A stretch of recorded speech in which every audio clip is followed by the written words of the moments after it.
una gran fortuna petrolera y con unos antecedentes muy particulares. Que en los años 90 está el padre de Bush. El padre de Bush antes era el director de la CIA. Si de algo sabía el nuevo presidente estadounidense era de petróleo y de espionaje.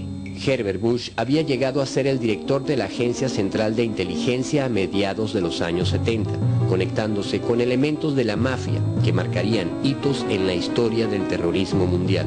Él tenía conocimientos y relaciones muy de cerca con gente como Orlando Bosch, con Posada Carriles, incluso en la época en cual él fue jefe de la CIA, es cuando se hizo uno de los actos tan horribles dentro de los Estados Unidos, que era el asesinato de Orlando Letelier. Bajo su mandato en la agencia se produjo el asesinato en pleno corazón de Washington del canciller chileno Orlando Letelier y la estadounidense Ronnie Moffett, así como la voladura del avión de Cubana de Aviación en las costas de Barbados, donde murieron 73 civiles. Una de las primeras medidas del nuevo presidente estadounidense fue la de indultar al terrorista Orlando Bosch implicado en esos crímenes, quien se encontraba preso por haber disparado un bazooka contra un barco en pleno puerto de Miami. Este indulto sorprendió a muchos, pero no a la mafia cubanoamericana que gobernaba el estado de la Florida y se mantenía muy unida en compromisos y negocios con la dinastía de la familia Bush. Mr. President, it is an honor and a thrill that you have come to Miami on behalf of my campaign. I'm extremely grateful for all of your support and encouragement in the past weeks.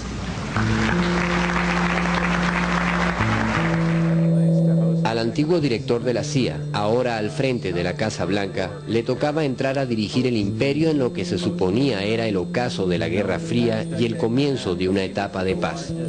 Los esfuerzos del norte por contener las rebeliones populares no surtieron efecto. La región se había convertido en una bomba de tiempo por la extrema pobreza a que llevaban las medidas económicas impuestas. Así que yo diría que los años 90 era la época de esa guerra económica y también el combate de los pueblos contra ese tipo de imposición de políticas económicas. Venezuela fue uno de los países donde con más ahínco se aplicaron las medidas del Fondo Monetario Internacional. País muy rico en petróleo, lo ha sido también en miseria y exclusión. A pesar de los inmensos recursos con los que contó el país por décadas, las condiciones de vida de gran parte de los venezolanos en poco o nada se beneficiaron de esas riquezas.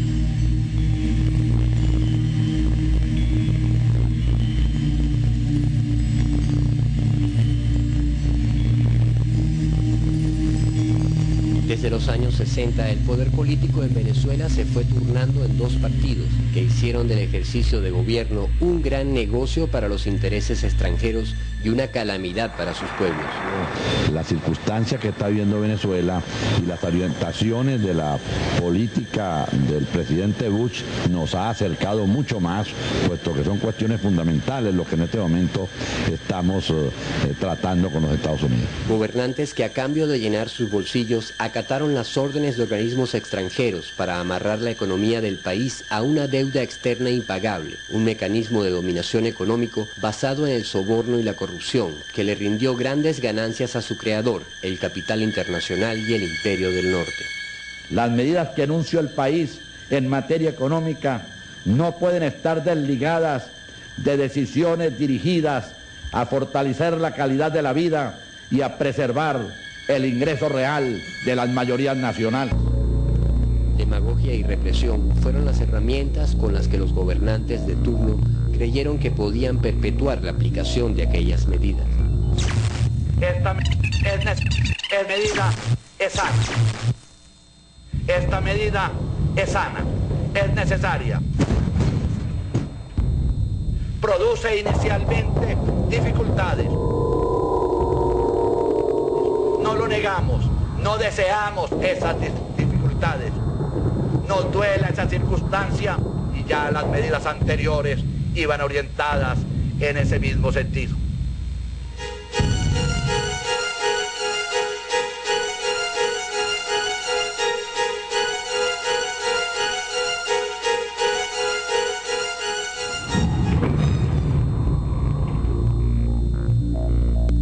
de esta tarde aquí en Caracas, grupos de manifestantes protestaron en contra del alza del pasaje. Al conocer las tarifas del pasaje, tal situación generó una serie de protestas en toda el área metropolitana y en algunas zonas del interior del país. Aquí en Caracas resultaron heridas varias personas, fueron incendiados varios autobuses y sustraídos artículos y prendas de diferentes establecimientos comerciales ubicados en la ciudad. El 27 de febrero de 1989, las calles de Venezuela fueron tomadas por la gente en rechazo a las medidas que aplicaba el Fondo Monetario Internacional a través del presidente Carlos Andrés Pérez. Porque no quieren aumentar al trabajador. ¿Cómo es? Todos nosotros aquí lo que estamos es puro pelando, eso no es así. Uno aumenta el pasaje, los estudiantes, la comida, todo. Entonces, ¿qué es lo que quiere la gente? ¿Qué es lo que quiere esa gente? ¿Verdad? Que uno se muera de hambre, no es así. Que bajen todos los precios. Cuando bajen todos los precios, uno se queda tranquilo. La violencia continúa en todo el centro de la ciudad, cuando efectivos de la Policía Metropolitana y de Inteligencia, este cuerpo policial, hacen frente a centenares de manifestantes que se encuentran saqueando muchos de los locales que aquí se encuentran.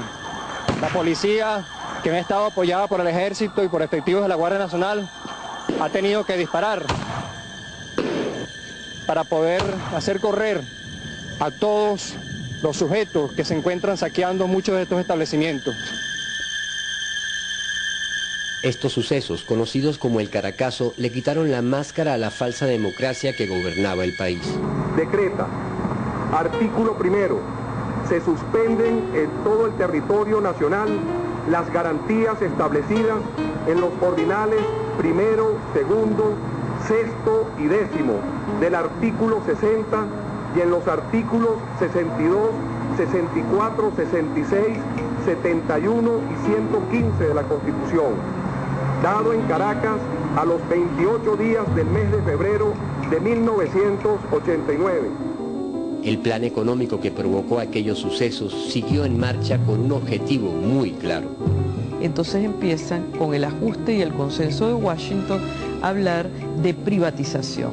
Es decir, que todo aquello que le daba prestancia al Estado desarrollista, que había generado empresas en actividades estratégicas, entonces ahora tiene que venderla.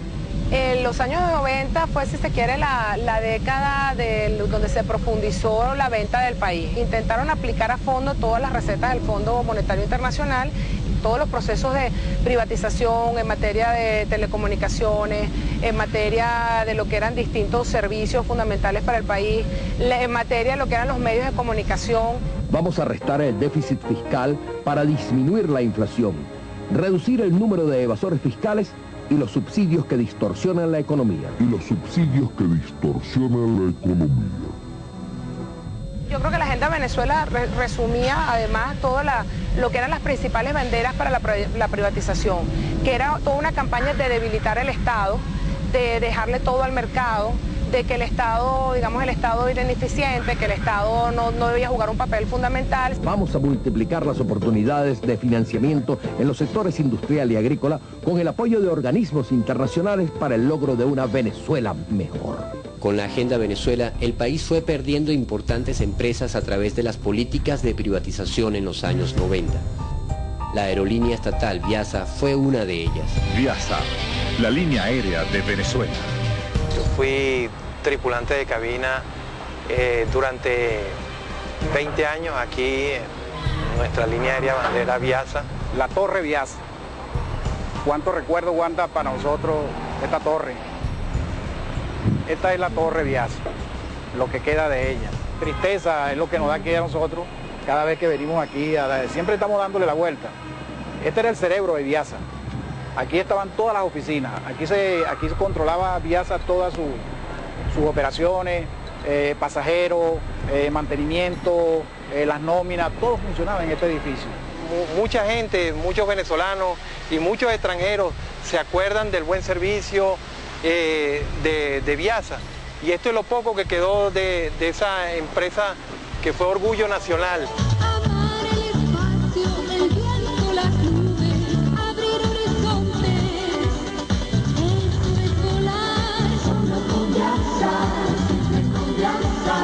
Viasa, La línea aérea de Venezuela. La línea de las 7 estrellas.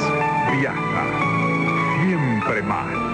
Una empresa que era un verdadero orgullo nacional, una empresa que durante 37 años hizo un servicio a la patria encomiable, y de esto no queda sino este edificio, y presumo que lo dejaron porque los ladrillos están pegados con cemento.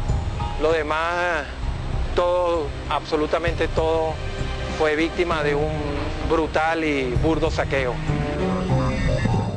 Cuando se privatizó la empresa, sabíamos que no era para nada bueno.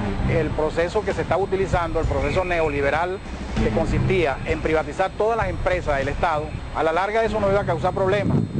Y eso tratamos nosotros de evitarlo, pero ¿qué va? Nuestros ruegos, nuestras peticiones no fueron atendidas, porque las instrucciones eran destruir la empresa, sacar los equipos, repotenciar a Iberia y desaparecer a Viasa. Agenda Venezuela. La forma de colocar cada cosa en su lugar. Inclusive en aquella oportunidad hablamos con el señor Teodoro Pekov, que era el presidente del Fondo de Inversiones de Venezuela. Y era en una reunión lo que nos dijo fue, bueno, Viasa es una empresa, lo que hay es que meterla en una poseta y tirar la cadenita y bajarla. Agenda Venezuela. La forma de colocar cada cosa en su lugar. En el segundo gobierno de Caldera se llevó la empresa a la quiebra y se declaró en quiebra, y nosotros, los venezolanos, que nos quedamos sin nuestra línea bandera, somos los que aún a 11 años estamos sufriendo las consecuencias de ese proceso de privatizaciones y neoliberalismo que ocurrió en aquella época. Dividir los impuestos equitativamente para que pague más quien tenga más y pague menos quien tenga menos. Más, menos, más, menos, más, menos, menos, menos, menos. O sea, las instrucciones ya estaban dadas.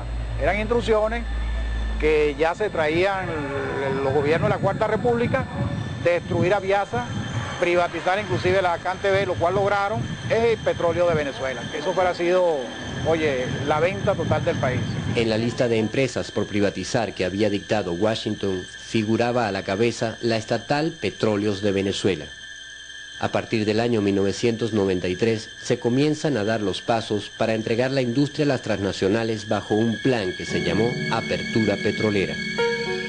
Hoy 14 empresas petroleras extranjeras suscribieron con la Corporación Venezolana de Petróleo, filial de PDVSA, los contratos de asociación para la exploración y explotación de campos petroleros bajo el esquema de ganancias compartidas. Tras un complicado malabarismo técnico de palabras, los impulsores de la apertura petrolera escondían una verdad muy simple: Venezuela perdería su petróleo. No olvidemos que la política de apertura petrolera tenía como propósito fundamental el estrangulamiento de la industria petrolera nacional para provocar su privatización. Son bien conocidas las estrategias: la reducción de las regalías en los contratos petroleros al 1%, la reducción del impuesto sobre la renta a 34%, y las propias proposiciones que habían hecho un presidente de PDVSA, Luis Justi, de que se privatizara un 10, un 15% de las acciones de la industria, con lo cual teóricamente se iba a pagar la deuda pública. Para poder hacer esa acción era necesario modificar los estatutos de PDVSA, porque de acuerdo con tanto la ley de nacionalización como los propios estatutos, la empresa es 100% estatal. Al abrir ya una brecha allí, era la forma para iniciar un proceso de privatización, de vender nuevas y nuevas acciones como cualquier pretexto. El objetivo era la privatización. A través de rondas de negocios se fueron rematando las áreas de explotación. Los pozos se subastaron, los procesos de refinación y las propias refinerías se entregaron al mejor postor.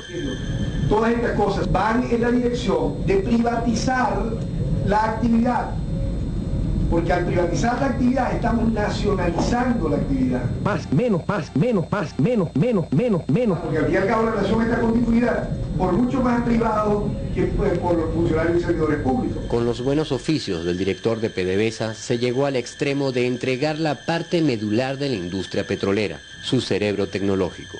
El control de toda la información fue transferido a una empresa tras la que se movían los hilos de las principales agencias de inteligencia del gobierno estadounidense. Se había privatizado los servicios de informática y telecomunicaciones con una empresa precisamente cuyo presidente había sido un miembro activo de la CIA.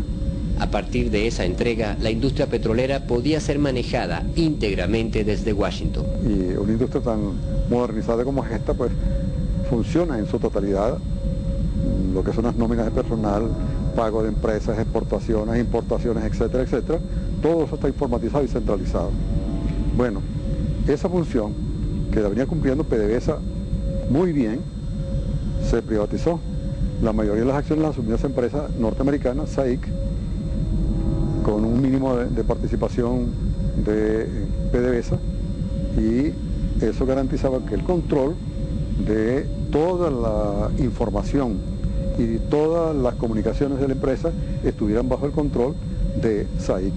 SAIC obviamente opera en el mundo como una empresa, pero realmente no es una empresa, es una institución, una institución que es parte de un aparato de un Estado, que actúa en el mundo como empresa logrando muy jugosos contratos. Y en el caso de Irak, en este momento, actúa como un contratista, pero un contratista de alta fidelidad para el imperio. Participó en la estrategia de ataque, está manejando el programa de reconstrucción, maneja la nómina del Estado iraquí, maneja la nómina de inteligencia. O sea que eso no es un contratista, es una agencia del Estado, del Estado invasor. Y nosotros, la labor que hicieron con nosotros acá, fue una labor muy jugosa en términos económicos, por supuesto, pero que el fondo de ella y la intención de ella, de esa labor, era una labor de inteligencia al servicio del imperio. Con el tiempo se aclararon los vínculos existentes entre el imperio y la alta gerencia de PDVSA que hicieron posible la operación de saqueo de la principal industria venezolana. El propio presidente de PDVSA, Luis Justi, resultó ser uno de los agentes al servicio del clan petrolero del norte. Las políticas neoliberales de los años 90 resultaron ser mucho más efectivas para saquear las riquezas del país que cualquier ejército invasor. Las privatizaciones encubiertas bajo la Agenda Venezuela y la apertura petrolera cumplieron a cabalidad el plan dictado por el Consenso de Washington. Una verdadera invasión silenciosa ocurría ante los aplausos y alabanzas de los gobiernos de turno, mientras la pobreza iba en aumento y la respuesta a los reclamos de la población era cada vez más violenta.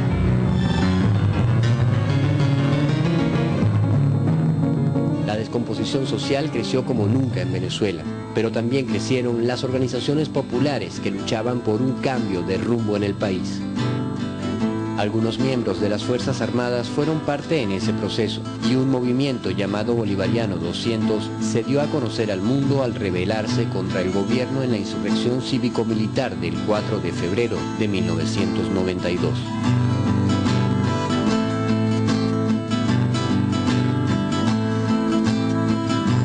Este movimiento va a derribar las estructuras carcomidas y podridas de este sistema que nos ha llevado, que tiene, bueno, el récord histórico y permanecerá ese récord durante siglos y siglos de haber llevado a un país con grandes recursos humanos y grandes recursos naturales a esta situación catastrófica en la cual estamos viviendo.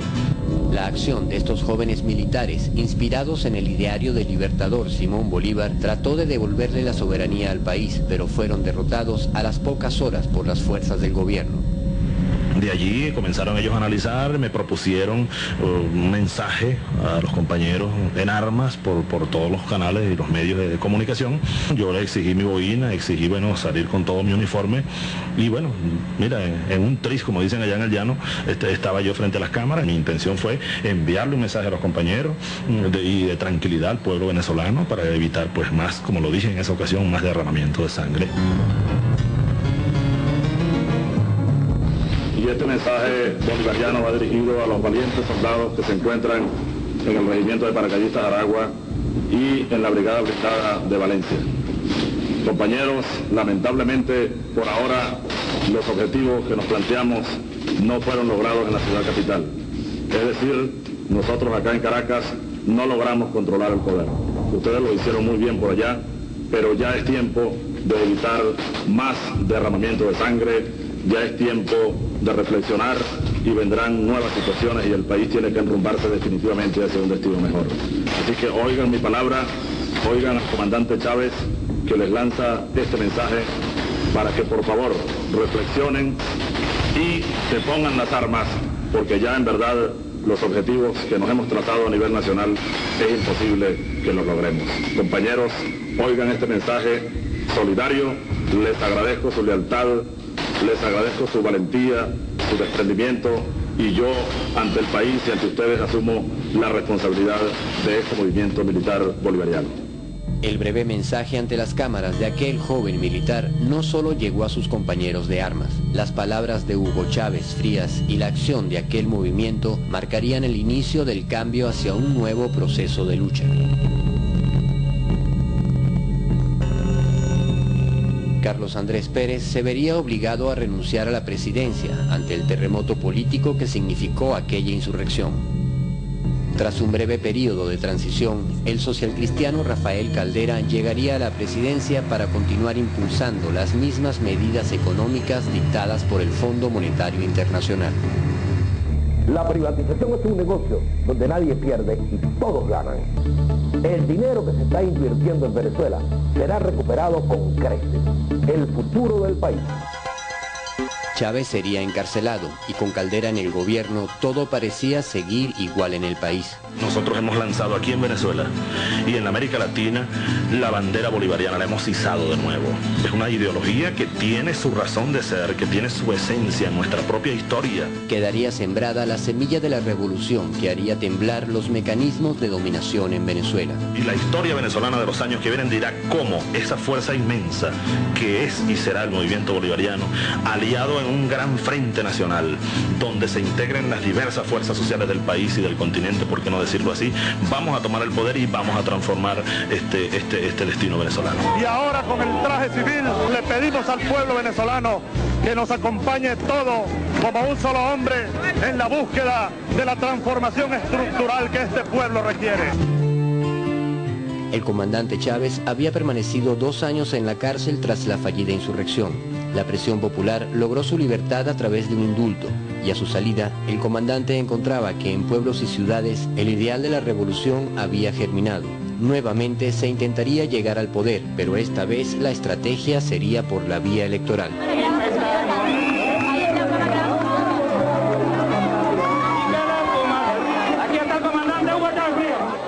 Hemos salido a este encuentro fervoroso con el pueblo, a este encuentro fervoroso con los jóvenes venezolanos, para llamarnos a la lucha. Compatriotas, no tenemos otro recurso sino luchar a brazo partido para abrir el camino que estos niños que andan por allí, mucho más jóvenes que nosotros, deben transitar para tener una patria libre.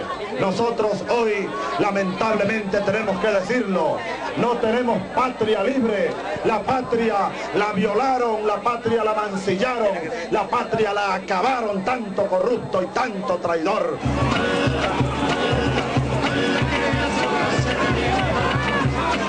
Sin apoyo de los medios de comunicación ni grandes grupos económicos que lo respaldaran, Chávez realizó una campaña electoral recorriendo cada calle del país, visitando cada pueblo y levantando paso a paso un gran movimiento bolivariano que daría la sorpresa en las elecciones del 6 de diciembre de 1998.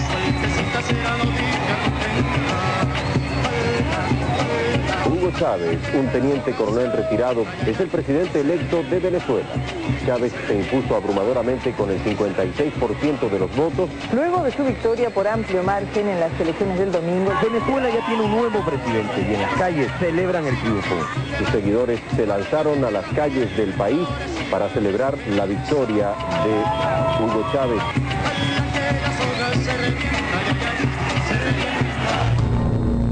Los sectores dominantes creyeron que tras el triunfo en las elecciones se acabaría el discurso radical de Hugo Chávez Frías y sus principios serían contaminados por las mieles del poder.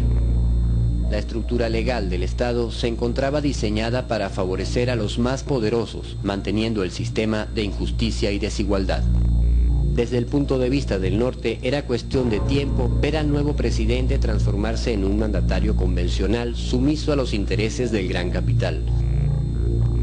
Pero no fue así, y los cambios en el país comenzaron desde el primer día de su investidura como presidente.